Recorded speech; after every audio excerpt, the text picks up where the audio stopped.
కాంగ్రెస్ పార్టీలో MLC tickets కు full demand. పెట్టుబడుల లక్ష్యంగా సీఎం రేవంత్ రెడ్డి విదేశీ పర్యటన.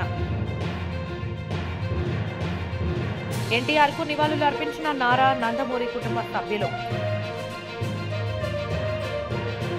రేవంత్ ప్రభుత్వం పైన విరుచుకుపడిన కేటీఆర్. ఏపీలో త్వరలో మహిళకు ఉచిత బస్ సౌకర్యం.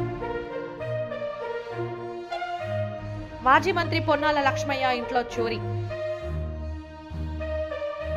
బీజేపీ వైపు చిరంజీవి చూపు. జనసేన బీజేపీ చెట్టాపట్టాల్. రాష్ట్రపతి ద్రౌపది ముర్ము నుండి ఖేత్ రత్న అవార్డును అందుకున్న ప్రపంచ ఛాంపియన్ దొమ్మరాజు గుకేష్. రాష్ట్రపతి ద్రౌపది ముర్ము నుండి అర్జున అవార్డును అందుకున్న జీవాంజీ దీప్తి.